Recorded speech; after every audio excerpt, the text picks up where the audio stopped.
নমস্কার বন্ধুরা, আমি শুভ্রনীল। ফাইনালি প্রিয়তমা ছবিটা দেখলাম। অ্যাকচুয়ালি প্রিয়তমা ছবিটা এতদিন না দেখার একটা কারণ রয়েছে, তোমরা এই ভিডিওটা পুরোটা দেখো।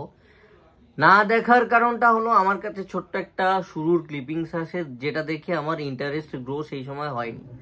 এবার ছবিটা আমি পুরোটা এতদিন বাদে দেখলাম। দেখার কারণটা হচ্ছে, যেহেতু বিগত এক সপ্তাহ বা 8 দিন ধরে নিয়মিত অন্তত দিনে একটা করে শাকিব খানের ভিডিও আমি করছি, এবং সেখানে তোমরা রেকমেন্ড করেছো, এবং আমিও শুনেছি কোথাও না কোথাও ছবিটা ভালো ছবি, অনেকের রিভিউজ, এবং ছবিটা এত কালেকশন হয়েছে, নিশ্চয়ই কিছু তো রয়েছে। তাহলে আমার মনে হলো যে ছবিটা দেখা আমার কিন্তু উচিত।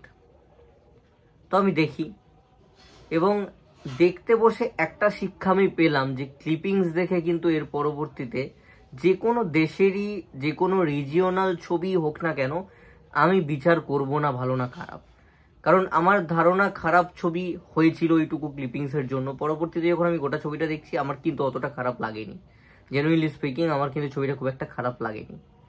স্টোরিটা ভালোই, বেশ ইমোশনাল একটা ভালো স্টোরি বলা চলে। বাংলাদেশ অনুযায়ী সত্যিই দুর্দান্ত, সেই কারণে বাংলাদেশের লোকজন এইভাবে দেখেছে। আমার কাছে রিজনটা স্পষ্ট, মানে বাংলাদেশি ছবি অনুযায়ী তো মারাত্মক। হয়তো পশ্চিমবাংলায় প্রেমামার হয়ে গেছে 2009 সালে, কিন্তু বাংলাদেশে কিন্তু প্রিয়তমা হতে 2022 হয়ে গেল। তো এটা একটা ব্যাপার, 2022 কি 23 বোধহয়। সেই জন্য বাংলাদেশি দর্শক এইভাবে ভিড় করেছে, মাল্টিপ্লেক্স চারিদিকে গিয়ে দেখেছে, এবং কিছু কিছু জায়গায় সত্যি ইমোশনাল হয়েছি। সিনেমাটা শেষ হওয়ার পর আমি ভেবেছি, মেকিংটা এমন ছিল, আমি কানেক্টেড হয়ে গেছি যে পরিণতি হয় প্রিয়তমার, এবং কোথাও না কোথাও প্রিয়তমার এই পরিণতির জন্য শাকিব খান রিজন ছিলেন, যেটা লাস্টে এসে ক্লিয়ার হয়। সেটা আমি আশা করছিলাম না। ঠিক টুইস্ট বলা যাবে না, আবার একরকম টুইস্ট বলতেও পারি আমরা। অ্যাকচুয়ালি এটা তো থ্রিলার নয় যে টুইস্ট বলবো, বা টুইস্ট অ্যান্ড টার্নসের জন্য আমরা ওয়েট করে থেকেছি। তার সত্ত্বেও এসে লাস্টে যে জিনিসটা করা হলো, সেটা অ্যাকচুয়ালি ভাবাবে দর্শককে, বা দর্শককে টাচ করে যাবে, মন ছুঁয়ে যাবে যে কারণটা। এবং তার প্রিভিয়াস কিছুটা সিনে গিয়ে যখন প্রিয়তমা এসে জানায় তার বিয়ের কথাটা, তার বিয়ে হয়ে গেছে, সেই জায়গাটা তো আমি না প্রিয়তমাকে দোষ দিতে পারি, না সুমন চরিত্রটাকে শাকিব খানের দোষ দিতে পারছি। দুজনই দুজনের জায়গায় ঠিক, কিন্তু লাস্টে গিয়ে সেটাও যখন ওই মোটা করে যিনি ছিলেন অভিনেতা, আমি সরি এই মুহূর্তে ক্যারেক্টারটার নাম মনে পড়ছে না, তিনি যখন ক্লিয়ার করছেন, এবং কারণটা শাকিব খান জানছি, এবং প্রিভিয়াসলি কারণটা দেখানো হয়েছিল, কারণ বাট সেইটাই যে কারণ হবে প্রিয়তমার পরিণতির জন্য, আমরা জানতাম না।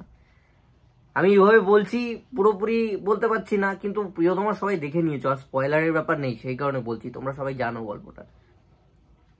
এবং গোটা গল্পটা জুড়ে একটা জিনিস লক্ষ্য করলাম, যে একটা ছেলের কিন্তু স্ট্রাগল, সে একটা জায়গায় যাচ্ছে, কক্সবাজারে যাচ্ছে, তাদের হক, তাদের পাওনা, তাদের অধিকার বুঝে নেওয়ার জন্য, এবং সেইটা বুঝে নিতে গিয়ে সে ফেস করছে, তার জীবনে একজন আসছে, তাকে ছেড়ে আসার সময় একটা ইমোশন, এবং পরবর্তীতে তাকে হারাবার যন্ত্রণা, নিজের পরিবার থেকে তার দাদার চলে যাওয়া, মানে মৃত দাদা, তো তার জন্যই অ্যাকচুয়ালি তার পরবর্তীতে ওই বাবা আবার যখন হসপিটালে, সেই টাকার প্রয়োজন, ইমিডিয়েটলি সেই টাকাটার জন্য আসা না পাওয়া, এবং বাবা ভেবেছে তার ছেলে আর নেই, বাবা ছিল বা কাকা ছিল, আমার ঠিক এখন মনে পড়ছে না, 3-4 দিন আগে দেখলাম। তো সে ভেবেছিল ছেলে নেই, ছেলে এতদিন কোথায় গেছে, এবং পরবর্তীতে ফিরে আসা, মানে ভীষণ ইমোশনাল জার্নি ওর। শুরুতে সুমন চরিত্রটাকে যেভাবে দেখি, যে ওই শুয়ে আছে, ঘুম থেকে উঠছে একদম রাজার ব্যাটার মতন, গোটা ছবিটা কিন্তু তা ছিল না। আমি এটুকুই ফিল করেছি আর কি, মানে চরিত্রটাকে না ফিল করা যায়, ভীষণ ইনোসেন্স আছে চরিত্রটার মধ্যে। মানে আমরা দেখছি হয়তো অ্যাকশন করছে, সবই ঠিক, কিন্তু তার মধ্যে থেকে খুব সহজ সরল, এবং আমরা না ফিল করব, আমরা ওই কষ্টটা অনুভব করতে পারবো শাকিব খানের চরিত্রের, সুমন চরিত্রের যে কষ্টটা, ব্যথাটা, যে স্ট্রাগলটা, পরিশ্রমটা, তার ভালোবাসার জন্য তার পরিশ্রম, লড়াই, পাগলের মতন হয়ে যাচ্ছে একজন, তার লুকস চেঞ্জ হয়ে যাচ্ছে, তার পরবর্তী সে তাকে দেখিয়ে বিয়ে করতে চাইছে, এবং শেষে তো পরিণতি খারাপ হচ্ছেই। লাস্ট সিনটা তো দুর্দান্ত, চরম, এবং শাকিব খানের সেরকম অ্যাক্টিং, সেরকম এক্সপ্রেশন, দাদাকে হারানো, তার জন্য তার অধিকার পেতে আসা এবং তার যে পরিশ্রম স্ট্রাগল সেখানে না পাওয়া, সবকিছু মানে ফিল করছিলাম আমি। এবং ওই কক্সবাজার চত্বরটা একটা না বেশ ভালো করে দেয় ছবিটাকে, যেহেতু ওখানে একদম সমুদ্রের ধারে শুটিং আমরা দেখছি প্রতিটা সিনে সিনে। যিনি ভিলেন রয়েছেন তার অ্যাক্টিং বেশ ভালো, ইমপ্রেসিভ অ্যাক্টিং। এবং ভিলেনের যে দৃশ্যগুলো রয়েছে বা কিছু ডিল হচ্ছে সেই জায়গাগুলো কিছু কিছু জায়গায় উনি অভিনেতাটা যিনি ছিলেন, পরবর্তীতে জানা যায় যে উনি শাকিব খানেরই, যিনি ভিলেনের সঙ্গে ডিল করেন, ওই লম্বা করে চুল বাঁধা, আমি ওনার নাম জানি না, কিন্তু উনিও খুব ভালো লাগছিল ওনাকে। মানে একটা সাউথের যেন কোনো ভিলেনের দেখছি, একটা দামি কোনো ছবির একটা পার্ট যেমন হয় সাউথে আমাদের এখানে বলিউডি ছবির, সেই টাইপের একটা ব্যাপার ওনার মধ্যে রয়েছে। যে ডিলগুলো হচ্ছে সেই সময়টায় আমার মনে হচ্ছে আমি কোনো সাউথের ভালো ছবি দেখছি। সমুদ্রের সাইডটা বেশ সুন্দরভাবে ক্যাপচার করা হয়েছে এবং দেখতে ভালো লাগে। যে যে জায়গায় নেওয়া হয়েছে ছিমছাম ফাঁকা জায়গা, তো ভালো লাগছিল ওভারঅল, ওটা আমার ভালো লেগেছে। এবার যদি খারাপ দিকে আসি, মানে শাকিব খান একটা যতই হোক এত বড় স্টার, তার পিছনে তো একটু খরচা করাই যায়, একটু ভালো টেকনিশিয়ান নেওয়া যায়, একটু ভালো যারা টেকনিশিয়ান অনেককে অ্যাকচুয়ালি তাদেরকে নিয়ে কাজ করানো, কালার গ্রেডিং বা ডিওপির কাজ যদি একটু ভালো হয়, বা অ্যাকশন কোরিওগ্রাফি। ওই অ্যাকশন আমাদের এখানে ইন্ডিয়াতে আজ অব্দি এখনো অবধি শুধুমাত্র ভোজপুরি ছবিতে হয়, আর কোনো ইন্ডাস্ট্রিতে ওই রকম পুওর অ্যাকশন হয় না। সবাই ডেভেলপ করে গেছে, যে কোনো রিজিয়নাল, যে কোনো জায়গা আমাদের ইন্ডিয়ার। তো আমি জানি না এখনো পর্যন্ত এরকম পুওর অ্যাকশন তোমরা প্রিয়তমার অ্যাকশন দেখবে, এবং তোমরা দরদের যে 2-5টা অ্যাকশন রয়েছে সেখানেও উড়ে উড়ে পড়ছে, কিন্তু দেখো তফাৎটা। আমি দরদ দিয়ে এক্সাম্পল দিলাম, তুফানে আমি যাবই না, আর বরবাদ তো ভাই আলাদাই লেভেলের কিছু করবে, তো সেটাই আমি যাচ্ছি না। কিন্তু এই 2023-24-এ ওরকম অ্যাকশন মানা যায় না, এবং ঠিক না ব্যাপারটা। মানে সেই যে ব্যাপারটা, এত সুন্দর গল্প, মানে তোমরা প্রেম আমার দেখবে, আমি তো ফিল করছি, মানে করবার চেষ্টা করছি, কিন্তু ঘটনা হচ্ছে আমি যে একদম উদ্বুদ্ধ হয়ে যাব, জগৎটায় ঢুকে পড়বো, সেটা না মেকিং, স্ক্রিন প্লে অনেক কিছুর উপর নির্ভর করে, অনেক কিছু থাকে, মানে এডিটিং, ডিওপি সব কিছু ইন্টার রিলেটেড। সেই প্রতিটা ডিপার্টমেন্ট, যেমনটা আমি প্রতিবার বলি, বাংলাদেশের ক্ষেত্রে শিল্পীর অভাব নেই, প্রচুর ট্যালেন্ট আছে। গায়ক থেকে শুরু করে হাবিব ওয়াহিদ, ইমরান মাহমুদুল, কুনা, বিভৎস বিভৎস ট্যালেন্ট রয়েছে বাংলাদেশে। আগে ছিল অনেকে, হৃদয় খান, এখন তো হৃদয় খানের সেরকম কিছু আমি শুনি না। ছোটবেলাটা আমি হৃদয় খানের গান প্রচুর শুনতাম। নায়কদের মধ্যে আফরান নিশো নাটকের থেকে উঠলেও বেশ সুন্দর, যা দু একটা কাজ করেছেন। সাকিবকে তো নতুন করে বলবার নেই, শিয়াম আহমেদ ভালো ট্যালেন্টেড রয়েছে আর কি, মানে আছে, শিল্পী আছে, ভালো ভালো লেখক, অনেক কিছু রয়েছে, কিন্তু সেইটা তো মানুষের কাছে পৌঁছে সেইভাবে দিতে হবে, সেই লোকটার অভাব। যেটা আমি প্রিয়তমা দেখতে দেখতে আরো বেশি করে ফিল করেছি, কি যেন একটা খামতি। এবং তার পরবর্তীতে তুমি গিয়ে প্রেম আমার দেখো, এই ধরনের ছবিগুলো কি তুমি ফিল করবে, তুমি কাঁদবে, তুমি চরিত্রের জন্য ভাববে। এই ধরনের ছবিগুলো, প্রেম আমারের জন্য আমি ভেবেছি, লাস্টে ওই পায়েলদির পরিণতি, সোমদার জন্য আমি ভেবেছি, আমি কষ্ট পেয়েছি। আমি রাস্তা দিয়ে সিনেমাটা দেখে, পিসির বাড়ি থেকে দেখে আমি ফিরছিলাম সাইকেলে করে, তখন আমি ভেবেছি। তো প্রিয়তমা ভাবাবে কিছুক্ষণ অব্দি দর্শককে, তো দর্শক এই মানে চরিত্রটা, সুমন চরিত্রের জন্য ভাববে। কিন্তু সমস্যা হচ্ছে যে একটা গ্যাপ রয়েছে, এবং যেহেতু আমরা অনেকটা এগিয়ে গেছি, বাংলাদেশি দর্শকও প্রচুর দেখে ফেলেছে, তাদেরকে বোকা ভাববার কিচ্ছু নেই আর। তো সেই কারণে আরো দরকার ছিল এই বিষয়গুলো, স্ক্রিন প্লে থেকে শুরু করে সাজানো ঠিকঠাকভাবে, যার জন্য আমি একদম ফিল করবো ইন্টেন্স ব্যাপারটা।